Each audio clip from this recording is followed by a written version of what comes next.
Miss Barbie Forteza, abay nagsalita na patungkol sa lahat ng mga lalaking nalilink sa kanyang pangalan ngayon. Pero David Licauco ang nagli-lead sa lahat. But before that, if you haven't subscribed yet to my YouTube channel, please don't forget to like, share, and subscribe at i-hit mo na rin ang notification bell for more showbiz updates. Bago tayo first magpatuloy sa ating updates for today's video, nais kong pasalamatan kayo for always watching and trusting this channel. Thank you so much. Ay mo palagi ang panonood at palagi ang pagsubaybay sa mga updates po natin. Maraming salamat po. At ngayong araw, eto na no, dahil hot topic ngayon si Miss Barbie Forteza, dahil talaga namang masasabi mo na ito po ay taon ni Barbie. Dahil sa kalahati pa lang, nangangalahati pa lang ang taon, meron na po siyang naglalakihang mga proyekto ngayon na talagang sobrang hectic ng schedule ni Miss Barbie Forteza. Kabi-kabilaan po mga endorsement shoot niya at the same time, yung kanyang meron siyang movie, tapos may teleserye pa siya, tapos nasa It's Showtime, kabi-kabilaan po. Pero, nasabay nga nito, syempre, hindi rin po mawawala ang mga taong naliling sa kanya. No? Una, finally, si Miss Barbie Forteza ay nilinaw na niya no, kung ano po yung ugnayan niya dito kay Mr. Jameson Blake. Tinuldukan na ng kapuso actress na si Barbie Forteza ang lumalabas na spekulasyon sa estado ng relasyon nila ng kapamilya actor na si Jameson Blake. Mariing itinanggi ng actress na may special silang relasyon ni Jameson. Ito'y matapos silang maspatang magka-holding hands sa isang fun run sa Pampanga noong June 29.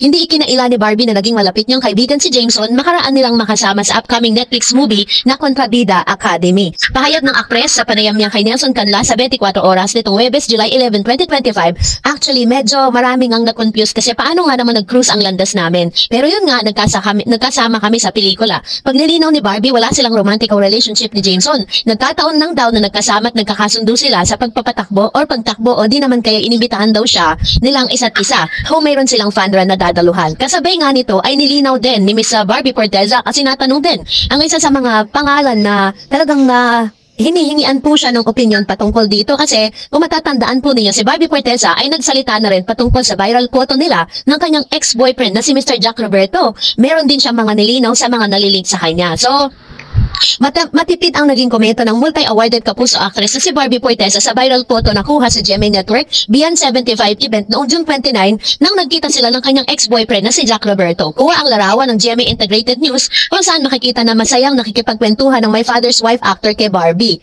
No? So, kasabay nito, natanong po siya sa panayam niya dito kay Nelson Canlas ay wala nang gustong sabihin si Barbie sa pagkikita nila ni Jack. Paliwanag ng kapuso homegrown actress, well, about that, since there was a photo that came out, I think I don't have discuss it any further kasi may photo naman na lumabas. Paglilinaw pa nito na Chika Minute, sorry, let me rephrase na lang.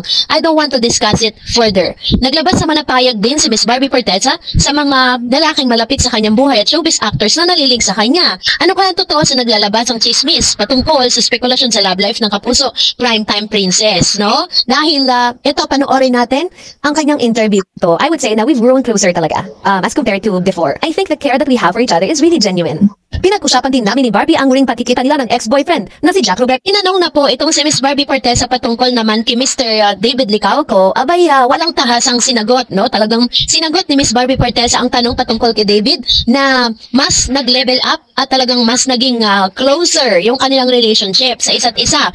Even or parang kung i-compare daw before. So, may kita natin, if you're going to read between those lines netong si Miss Barbie, may kita natin talaga na merong level up yung kanilang relationship, no? Hindi pa man po sila dun sa sinatawag na seryosong relasyon. Pero itong si Mr. David Licauco, mukhang nakaka-first base na dito kay Miss Barbie, no? So, kung mapapansin ninyo sa mga interviews nila, diba, talaga mapapansin natin na mula po nang naging single, si Miss Barbie Forteza is talagang ano na siya, parang all out na siya at hindi nga na kailangan pang magtago ng feelings ng kanyang mga sasabihan patungkol kay David. Hindi katulad no, na nung nasa into relationship siya, never po siya magsasalita patungkol kay David. Parang iwas na iwas. Pero this time, all out na po si Miss Barbie Forteza sa paglalabas ng kanyang tunay na emosyon.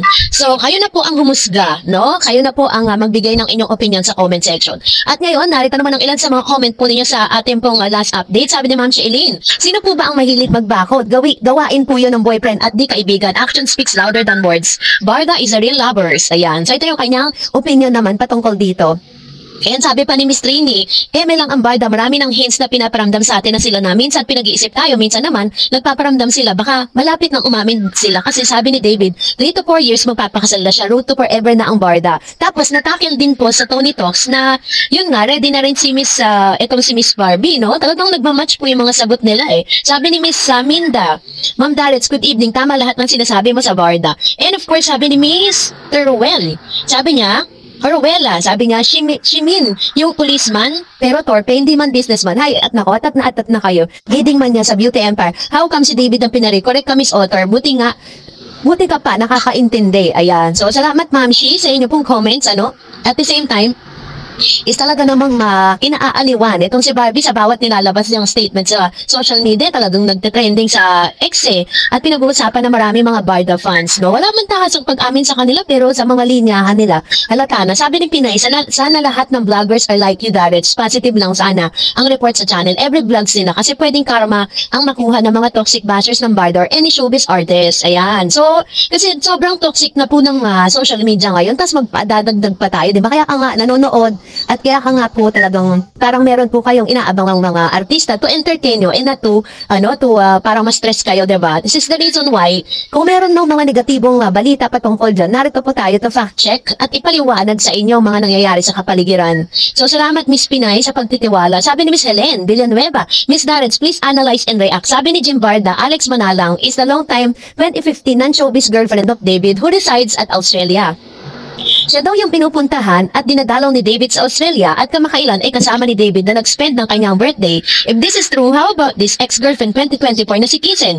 Nakakasama at dinadala rin niya si David sa Australia pero nag-break na sila ni Kisen by July or August 2024 because, tingnan nyo yung analysis ni Miss Helen. Kaya talagang hindi nagtutugma yung sinasabi nitong si Jim na jowa ni David to. So, nagselos daw kay Barbie. Alam kaya ito ng dalawang girlfriend, Alex at Kisen. If this is true, so lumalabas na cheater si David. The question is, bakit ngayon lang lumalabas ang tungkol kay Alex? Bakit hindi nag-comes out noong girlfriend ni David si Kisen? At ngayon na nasa kasikatan ng Barda at wala namang confirmation ng kanilang real relationship, totoo ba to? May katotohanan ba to? O gumagawa lang dahil may gustong sumira at gustong paghiwalayin ng Barda? That's exactly the reason why. Kasi alam nyo po, hindi mawawala talaga yan. At lahat po ng mga babaeng lalabas niyan at kinudugtong sa pangalan ni David, lagi nilang iisipin na girlfriend nito. Di ba kung maalala nyo nga, di ba si Miss Barbie Fortesa at si Mr. Alden Richards pinag-isipan din na magjowa dahil magkasama lagi. Pero inamin ni Barbie na magkaibigan sila. 'Di ba? So tama yung analyzation na paano po magiging girlfriend ni David yan or magiging